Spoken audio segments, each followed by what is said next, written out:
마가복음 11장부터는 예수님께서 예루살렘 성전에 들어가신 후에 일주일간의 행적을 기록하고 있습니다. 즉 예수님의 공생애 중 십자가에 달려 죽으시기까지의 일주일간의 행적을 기록하고 있는 것입니다. 예루살렘에서 예수님께서는 당시 종교 지도자들과의 논쟁을 통해서 하늘의 진리를 가르치고 계십니다. 그 중에서 가장 큰 계명, 새 계명을 우리에게 주십니다. 그것이 무엇인가 하면 하나님을 사랑하고 이웃을 사랑하라는 계명입니다. 어제 저는 여러분과 누가복음 20장을 나누면서 당시 종교 지도자들의 영적 무지, 즉 성경과 하나님의 능력을 알지 못하여 온 그 무지와 자신들의 기득권을 위해 하나님의 아들이시며 그들이 그토록 기다린다고 말하던 메시아이신 예수님을 무례하게 대하는 모습을 함께 나누었습니다. 오늘 28절에 등장하는 서기관 중에 한 사람, 이 사람은 홀로 예수님을 찾아옵니다. 그리고 예수님에게 모든 계명 중에 첫째가 무엇인가를 묻고 있습니다. 서기관은 원래 그를 베끼는 사람이었습니다. 왕의 비서, 회계 담당, 고문 또는 문서의 기록과 정리를 하던 사람이었는데 포로 시대 이후 이들은 종교적 의미를 지닌 율법 학자로서의 역할을 시작했습니다. 당시 율법은 이스라엘 백성들의 삶의 핵심 규범이었습니다. 이들은 바리새인에 속하였고 율법사라고 불리웠습니다. 즉 그들의 주된 임무는 율법을 연구하고 규칙을 만들어 사람들에게 적용시키는 것이었습니다. 당시 권력 기관이었던 사내들인 공의회에 속해 있는 사람입니다. 마태복음 22장 35절에 이 사람에 대해서 이렇게 기록하고 있습니다. 그 중에 한 율법사가 예수를 시험하여 묻되, 즉 이 사람도 예수를 시험하기 위해 예수님께 와서 계명 중에 가장 큰 계명이 무엇인가를 질문하고 있는 것입니다. 이 사람의 질문에 예수님께서 이스라엘아 들으라 라는 말씀으로 시작하십니다. 이 말은 이스라엘 사람들이 모두 알고 있는 쉐마입니다. 하나님의 유일성과 하나님의 백성으로서의 자신들의 정체성에 대한 믿음의 고백이 바로 이것입니다. 주, 곧 우리 하나님은 유일한 주시라. 내 마음을 다하고 목숨을 다하고 뜻을 다하고 힘을 다하여 주 너희 하나님을 사랑하라입니다. 즉 인간의 가장 기본되는 창조 목적이 바로 유일하신 하나님, 우리의 하나님 그분, 한 분이신 하나님 그분을 사랑하고 경배하는 것입니다. 여기서 우리가 집중해야 할 단어는 다하여입니다.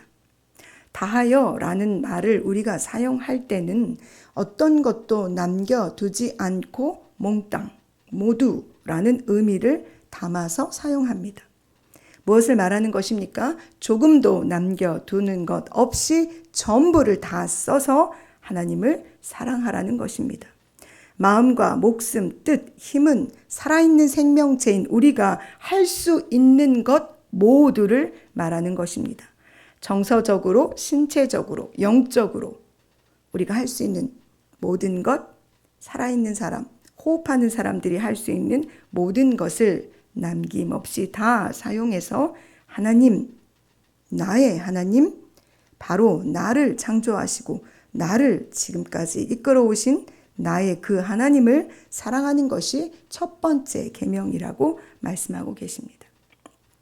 하나님을 이렇게 전부 다 사랑한 그 사람은 그 사랑으로 두 번째 내 이웃을 내 자신과 같이 사랑하게 됩니다.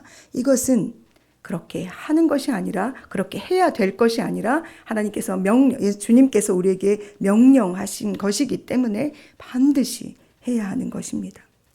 요한복음 15장 13절에 사람이 친구를 위하여 자기 목숨을 버리면 이보다 더 큰 사랑이 없나니 라고 말씀하신 예수 그리스도의 그 말씀이 떠오릅니다.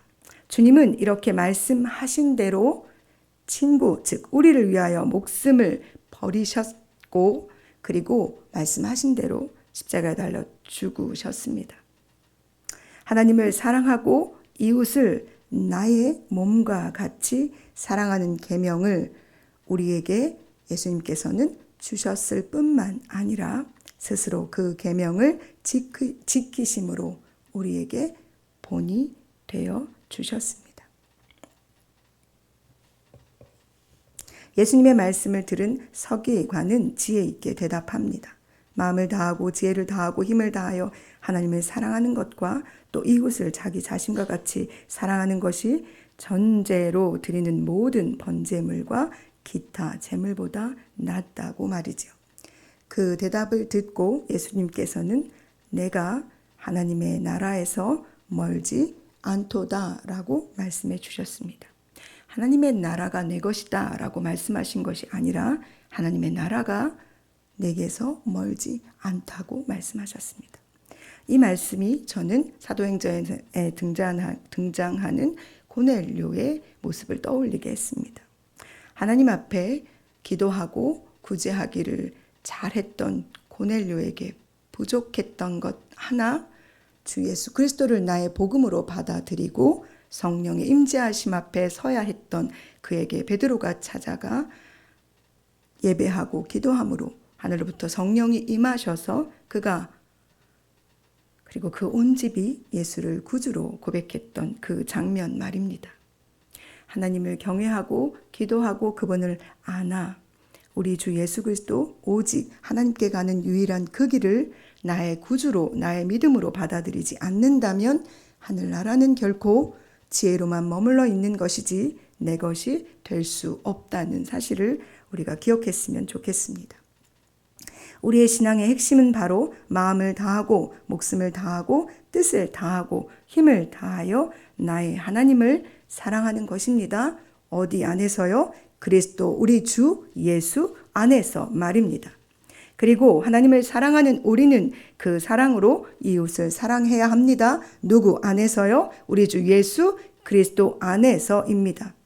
우리가 이 계명을 주님께 받았기 때문입니다. 하나님을 사랑하는 자는 또한 그 형제를 사랑할지라고 예수님께서 요한 사도는 예수 그리스도의 그 말씀을 우리에게 전하고 있습니다. 사랑하는 여러분, 오늘 하루도 우리 주 예수 그리스도 안에서 하나님을 우리 온 힘을 다하여 사랑하시기를 소망합니다. 그리고 그 사랑이 흘러 넘쳐 내 주위에 있는 내 이웃을 사랑하는 데까지 나아가는 우리가 되기를 진심으로 소망합니다. 기도하시겠습니다.